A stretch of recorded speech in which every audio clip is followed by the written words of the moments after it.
NJ sunrise நேர்களுக்கு வணக்கம். இன்னைக்கு நம்மளோட தோழர் தாமரை இணைஞ்சிருக்காங்க. வணக்கம் தோழர், எப்படி இருக்கிறீங்க? வணக்கம், நல்லா இருக்கேன். நீங்க எப்படி இருக்கீங்க? நலமா இருக்கேன். இன்னைக்கு என்ன புது தகவல்களோட நம்ம நேர்களை சந்திக்க போறோம்? ஆம், இன்னைக்கு நம்ம அன்னை மணியம்மையார் பத்தி பேச போறோம். ம்ஹும். அண்ட் இன்டர்நேஷ்னல் விமென்ஸ் மந்த் அப்படின்ற அந்த கொண்டாட்டத்தின் காரணமாக பேசப்படாத வெகு வெகு ஆண்டுகளாக பேசப்படாத நான்கு பெண் விஞ்ஞானிகள். அவங்க வந்து என்ஜினியர்ஸ், மேத்தமெட்டிஷியன்ஸ் அண்ட் சயின்டிஸ்ட், நாசாவை சேர்ந்தவங்க. ஹிடன் ஃபிகர்ஸ்னு அவங்கள பத்தி ஒரு ரொம்ப நல்ல படமும் எடுத்திருக்காங்க. அந்த அந்த புக்கை வந்து பேஸ் பண்ணி படமாவும் வந்திருக்கு. அவங்கள பத்தியும் பேச போறோம் நம்ம. சரி, முதல்ல நம்ம விஞ்ஞானிகள்ல இருந்தே தொடங்கலாம். ஏன்னா ரொம்ப வருஷமா அவங்கள பத்தி பேசப்படாத தகவல்கள் நிறைய இருக்கு இல்லைங்களா? அதனால அவங்க கிட்ட இருந்து தொடங்கலாம்.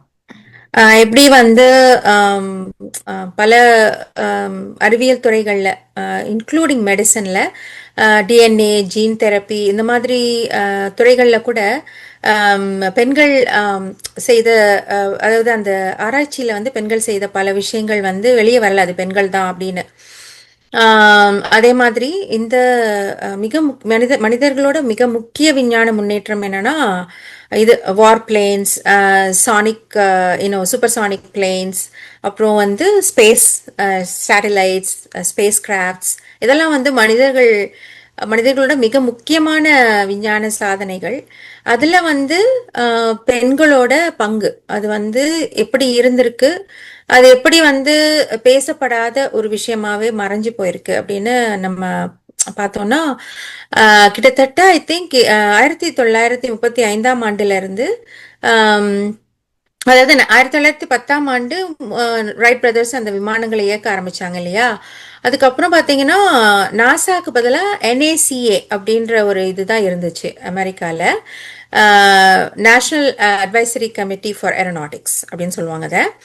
அதுல வந்து 1935 தான் முதல்ல பெண் கம்ப்யூட்டர்ஸ் அவங்கள வந்து எடுக்க ஆரம்பிச்சாங்க வேலைக்கு.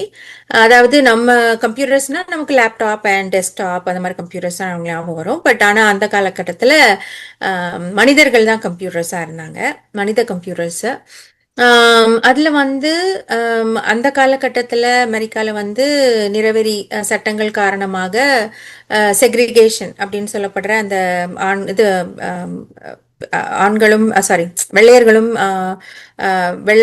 வெள்ளையர் அல்லாதவர்களும் வந்து அவங்களுக்கு வந்து தனித்தனி இடங்கள்ல தண்ணி குடிக்கிறது இருந்தாலும் சரி, சாப்பிடுற இடங்களா இருந்தாலும் சரி, பஸ், காரு, ஐ மீன் சாரி, பஸ், ட்ரெயின், அந்த மாதிரி எல்லா இடங்கள்லையுமே.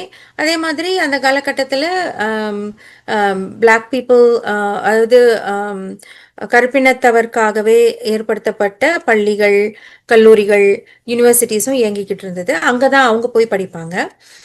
ஸோ அந்த காலகட்டத்தில் டாரத்தி அப்படிங்கிறவங்க தான் முதல்ல 1943 இந்த என்ஏசிஏல வேலைக்கு சேர்றாங்க. அதாவது கம்ப்யூட்டரா சேர்றாங்க.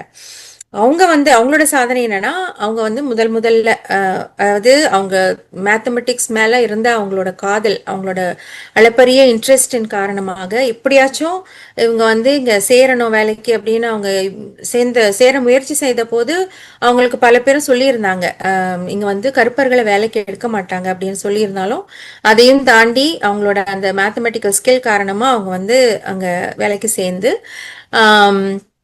பிற்காலத்துல முதல்ல கம்ப்யூட்டர் அறிமுகம் செய்யப்பட்ட போது முதல்ல அதை கத்துக்கிட்டு அந்த கம்ப்யூட்டர் வந்து சில கால்குலேஷன்ஸ்ல சில தவறுகள் இருக்கு அப்படின்னு கண்டுபிடிச்சிட்டு அதுல வந்து என்ன பண்ணாங்கன்னா, உடனே இவங்களே அந்த ப்ரோக்ராமிங் கத்துக்கிட்டு அவங்க அது சரி, அந்த தவறை சரி செய்ததோட இல்லாம அவங்களோட குரூப்ல இருந்த பெண்களுக்கும் அவங்க வந்து இது ப்ரோக்ராமிங் கத்து கொடுத்துருக்காங்க அந்த காலகட்டத்தில். டாரத்தி அவங்க வந்து, அதாவது African American mathematicians and engineers and இவங்களுக்கு வந்து சயின்டிஸ்ட்க்கு வந்து அவங்க வந்து ஒரு பெரிய இன்ஸ்பிரேஷன் அப்படின்னு சொல்லலாம், டாரத்தி வாங். அண்ட் அதுக்கப்புறம் இரண்டாவதாக அங்க சேர்ந்தவங்க வந்து அதே என்ஏசிஎல்ல சேர்ந்தவங்க மேரி.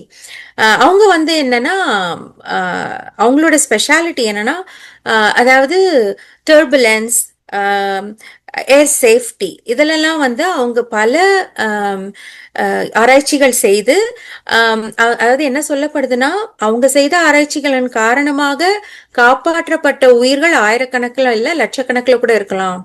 அந்த அளவுக்கு அவங்க வந்து ஏர் சேஃப்டி இதுல வந்து அவங்க ஆராய்ச்சி செய்து பல மாற்றங்களை கொண்டு வந்தவங்க அவங்க. அவங்களும் அதே என்எஸ்சியில ஒர்க் பண்ணாங்க. அண்ட் கேத்ரின் மூன்றாவது வேலைக்கு சேர்ந்தவங்க கேத்ரின். அவங்க வந்து 50களில் சேர்ந்திருக்காங்க. இவங்களுமே வந்து ஆப்பிரிக்க அமெரிக்க இனத்தை சேர்ந்தவங்க தான். டாரத்தி, மேரி அண்ட் கேத்ரின். கேத்ரினோட ஸ்பெஷாலிட்டி என்னன்னா ட்ரெஜெக்டரிஸ். அதாவது முதல்ல அமெரிக்கா வந்து ஜான் கிளென் அப்படிங்கிற அந்த விண்வெளி வீரரை வந்து அதுக்கு முன்னாடியே வந்து ரஷ்ய விண்வெளி வீரர் ஒருத்தர் போயிட்டாரு ஸ்பேஸ் இதுல. ஸோ அடுத்த வருஷமே வந்து அமெரிக்கன்ஸ் அனுப்பணும் அப்படின்னு நினைச்ச போது ஜான் கிளென் அவர் தானே ஃபர்ஸ்ட் போனாரு.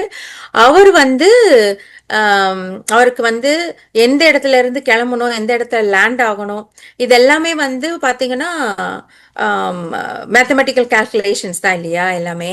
ஸோ கேத்ரின் ஜான்சன் தான் அதுக்கு வந்து பெரிய ஒரு என்ன சொல்றது காரணம் அப்படின்னு சொல்லலாம். அவங்களோட கால்குலேஷன்ஸ், அதாவது கம்ப்யூட்டர்ல வர கால்குலேஷன்ஸ், அந்த நம்பர்ஸை வந்து கேத்ரின் வந்து டபுள் செக் பண்ணி ஓகே சொன்னாதான் ஜான் கிளென் வந்து அதை அந்த நம்பர்ஸை யூஸ் பண்ணுவாரு. அந்த அளவுக்கு கேத்ரினோட சாதனை அந்த இதுல இருந்துச்சு. அடுத்ததா வந்து கிறிஸ்டின் வந்து அவங்களோட ஸ்பெஷாலிட்டி என்னன்னா சானிக், சூப்பர் சானிக். இது அதாவது ஒலியின் வேகத்தை விட அதிகமாக பயணம் செய்யக்கூடிய ஏரோப்ளேன்ஸ் இருக்கு இல்லையா, அதுல வந்து அந்த துறையில அவங்களோட சாதனை. அதுல வந்து பல ஆராய்ச்சிகள் செய்து பல விஷயங்களை பல எக்ஸ்பெரிமெண்ட்ஸ் கேரி அவுட் பண்ணி அந்த சூப்பர்சானிக், அதாவது சவுண்ட் வேவ்ஸை விட அதிகமான வேகத்துல கடக்கக்கூடிய விமானங்கள் இதுல டிசைன் செய்து அதுல அந்த இதுல வந்து அவங்க பெரிய சாதனை பண்ணியிருக்காங்க. இந்த 4 பேரும் செய்த சாதனைகளின் காரணமாக பல அதாவது அடுத்தடுத்த தலைமுறையை சேர்ந்த பல ஆப்பிரிக்கன் அமெரிக்கன் பெண்கள் வந்து சயின்ஸ் துறைக்கு வந்தது, மேத்தமெட்டிஷியன்ஸ் ஆனது, கம்ப்யூட்டர் சயின்டிஸ்ட் ஆனது, இந்த மாதிரி பல விஷயங்கள் நடந்திருக்கு. நீங்க வந்து அதாவது நம்ம இங்க மணியம்மையாரைய பத்தியும் பேச போறோம் இல்லையா, மணியம்மையாரோட கனவு பெண்கள் அப்படின்னு சொல்லலாம் இந்த 4 பேரையும் அப்படின்னு நான் நினைக்கிறேன். அவங்க வந்து ஆமா, ஏன்னா அவங்க போற இடத்துலலாம் அவங்க அதை தான் பேசுவாங்க இல்லையா. பெண்கள் வந்து பட்டம் பெற்று இது வந்து பட்டம் பெறுதல் வந்து கல்யாணத்துக்கு மாப்பிள்ளை பாக்குறதுக்காக கிடையாது. அவங்க வந்து அந்த துறைகள்ல வந்து சிறந்து விளங்க வேண்டும், அந்த படிப்புக்கு வந்து அவங்க ஜஸ்டிஸ் பண்ணணுமே தவிர மாப்பிள்ளை பாக்குறதுக்காகவோ ரசம் வைக்கிறதுக்காக படிப்பு இல்லை அப்படின்னு அவங்க சொன்ன இதெல்லாம் நம்ம கேள்விப்பட்டிருப்போம் இல்லையா. சோ கண்டிப்பா இந்த 4 பேரும் வந்து நீங்க சொன்ன மாதிரி அன்றைய காலகட்டத்துல இன்னைக்கு வந்து பெண்கள் பல துறைகள்ல இருந்தாலும் தொடக்க காலகட்டத்துல பெண்கள் குறிப்பா இந்த மாதிரி முக்கியமான துறைகள்னு சொல்றோம்ல, இன்னைக்குமே ஸ்டெம் அப்படின்ற அந்த ஸ்டெம் ரூட்டட் ஃபீல்ட்ஸ்ல பெண்களுடைய அதிகாரம் அப்படின்றது கொஞ்சம் குறைவாதான் இருக்கு ஆண்களோட நம்ம பார்க்கும் பொழுது. குறிப்பா நிறைய தலைமை இடங்கள்ல பார்க்கும்போது பெண்களுடைய பங்களிப்பு அப்படின்றது குறைவா இருக்கு. ஆனா அன்றைய காலகட்டத்துல இந்த 4 பெண்களும் அவர்கள் ஆற்றிய பணிகள் குறித்து நீங்க ரொம்ப விரிவா பேசுனீங்க. எப்பவுமே மார்ச் 8 அப்படின்றது வெறும் பூங்கொத்துகளும் வாழ்த்துகளும் நிரம்பிய ஒரு சம்பிரதாய ஒரு மகளிர் நாள் அப்படின்னு தான் பல ஆண்டுகளா கடந்து போயிட்டு இருக்கு. அப்படி இருக்கும் பொழுது உண்மையாவே பெண்கள் அவங்கவுங்க துறையில என்னென்ன மாதிரியான சாதனைகளை செய்திருக்கிறார்கள் அப்படின்றத பேசுறதுதான் ரொம்ப முக்கியம் அப்படின்னு நான் நினைக்கிறேன்.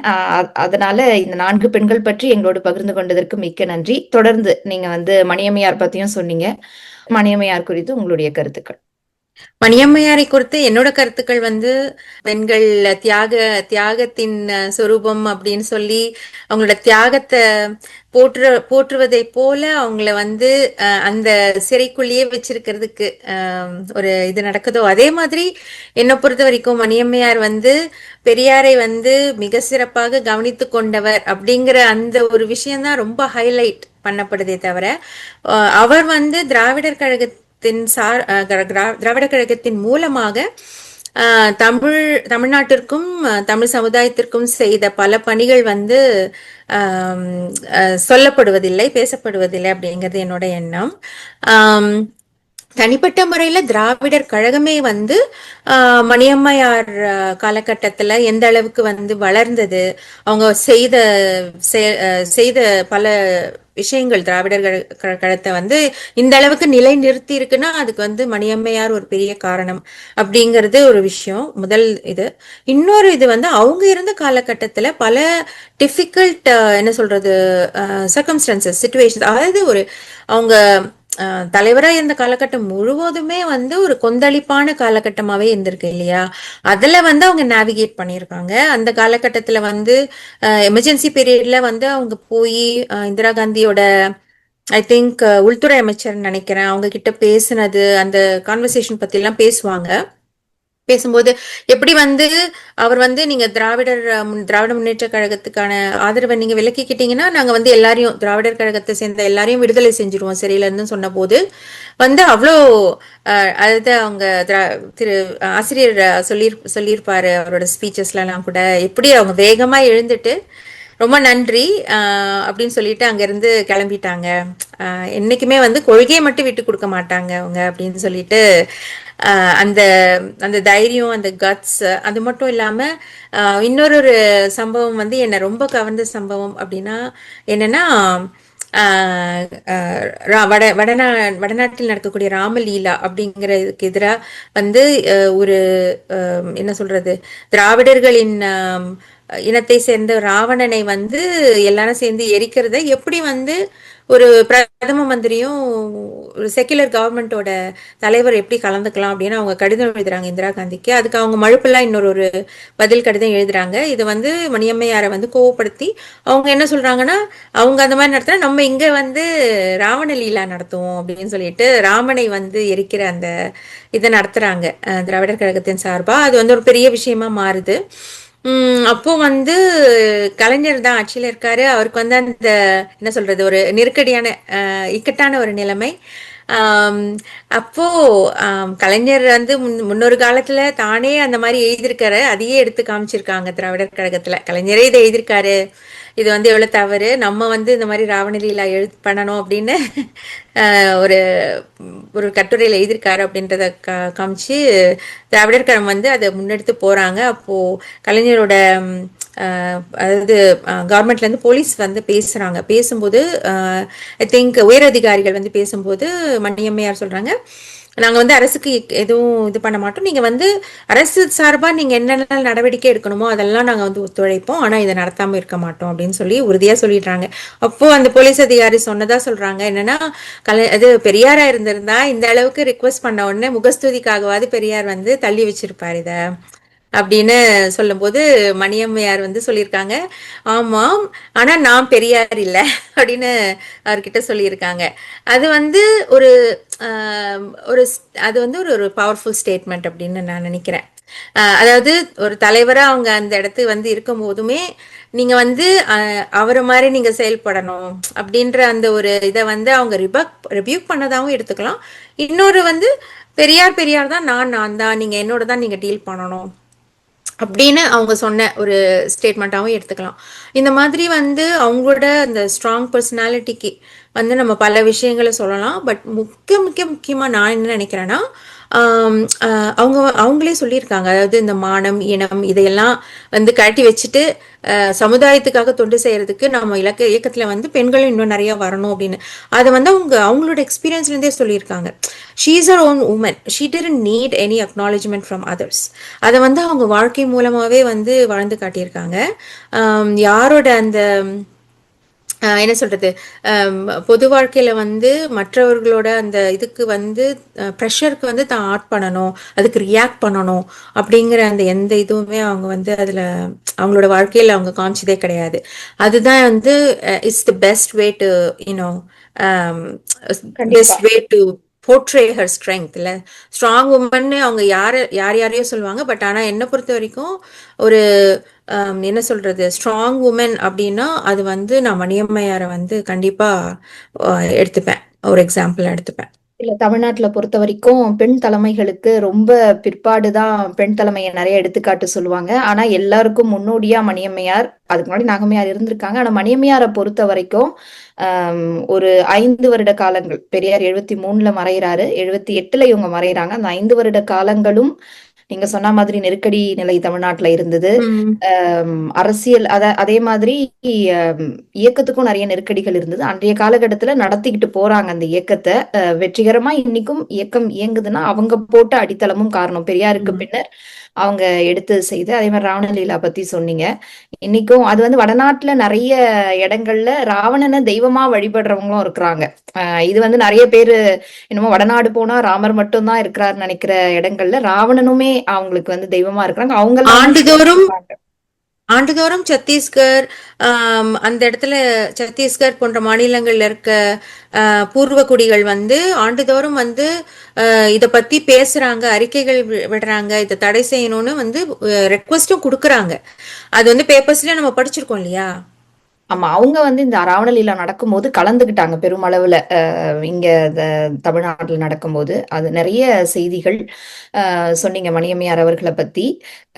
எப்பவுமே மணியம்மையார் வந்து இன்னைக்கும் அவங்க பேசப்படுறது எதுக்குன்னா, அவங்க வந்து ரொம்ப சின்ன வயசுல பெரியார் அவங்கள கல்யாணம் பண்ணிக்கிட்டாரு அப்படின்ற அந்த அடிப்படையில மணியம்மையாரை தொடர்ந்து நாம வந்து இன்னைக்கும் அவங்க மறைஞ்சு இத்தனை வருஷம் கழிச்சும் மணியம்மையார் அப்படின்னா பெரியார் வந்து திருமணம் செஞ்சுக்கிட்டாரு, அவங்களுக்கு ரொம்ப சின்ன வயசு அப்படின்ற மாதிரியே சொல்லுவாங்க. மகளை திருமணம் பண்ணிக்கிட்டாரு அப்படின்ற மாதிரி எல்லாம் நிறைய பொய் கதைகள்லாம் இந்த சமூகத்துல இருக்கு. அதே மாதிரி ஒரு காலகட்டத்துல அவங்க மீது ஏவப்பட்ட நிறைய கொச்சையான சொற்களும் இருக்கு. அதையும் கடந்து அவங்க எப்படி நின்னாங்க. ஏன்னா ஒரு பெண்ணை வந்து பலவீனப்படுத்துறதுக்கு கேரக்டர் அசாசினேஷன்றது இன்னைக்கும் அவங்க ரொம்ப அழகா ஆண்கள் பயன்படுத்துவாங்க. அன்னைக்கு ஒரு பெருங்கூட்டமாக இருந்தவர்களே அதை செய்யும் பொழுது காலம் எல்லாத்துக்கும் பதில் சொல்ற மாதிரி தான் அவங்க நடந்துக்கிட்டாங்க. அது நமக்கு ஒரு பெரிய பாடம் அப்படின்னாலும் கூட பெண்கள் தொடர்ந்து பொது வாழ்க்கையில இருக்கும் பொழுது எப்படி தாக்கப்படுறாங்க அப்படின்றதையும் நம்ம அவங்க வாழ்க்கையில நம்ம பார்க்க முடியும். அவங்க ஏன்னா எந்த ஒரு அமைப்பை எடுத்துக்கிட்டாலும் பெண்கள் ஒரு தலைமை பொறுப்புல இருக்கிறதுன்றது ரொம்ப அரிதுதான் இல்ல. எப்படி நம்ம ஸ்டெம்ல வந்து பார்த்தோமோ அதே மாதிரிதான் பொது வாழ்க்கையில இருக்கக்கூடிய பெண்களுக்கும். அப்போ அவங்கள வந்து தாக்குறதும் இவங்களுக்கு ரொம்ப எளிதா இருக்கு. ஏன்னா ஒரு பெண் தான் தலைமை பொறுப்புல இருக்கிறாங்க, அவங்களுக்கு அடுத்தடுத்து பெருசா பெண்கள் இருக்கிறது இல்லை அப்படின்னும் பொழுது அவங்கள நோக்கி இவங்க வீசுற நிறைய சொற்கள், அவங்க மீது கட்டமைக்கப்படுற நிறைய பொய்களை ஒரு பொது வாழ்க்கையில இருக்கும்போது எப்படி அணுகணும், எப்படி அதை கடந்து போய் நம்மளுடைய பணியை செய்யணும்ன்றதுக்கு மணியம்மையார் அவர்களுடைய வாழ்க்கை மிகப்பெரிய எடுத்துக்காட்டுன்னு நினைக்கிறேன். இன்னைக்கு நாம பார்த்த இந்த 5 பெண்கள், நீங்க 4 பெண்கள் பத்தி சொன்னீங்க, அதே மாதிரி மணியம்மையார் 5வது பெண்கள், இவங்களுடைய வாழ்க்கை நமக்கு நிறைய செய்திகளை கற்றுத்தருது அப்படின்னு நம்முடைய நேயர்களுக்கும் அது பயனுள்ளதாக இருக்கும் அப்படின்னு நாம நினைக்கிறோம். இந்த நிகழ்ச்சியில் கலந்து கொண்டதற்கு மிக்க நன்றி. மீண்டும் மற்றொரு நிகழ்ச்சியில் சந்திக்கலாம். நன்றி, வணக்கம். நன்றி.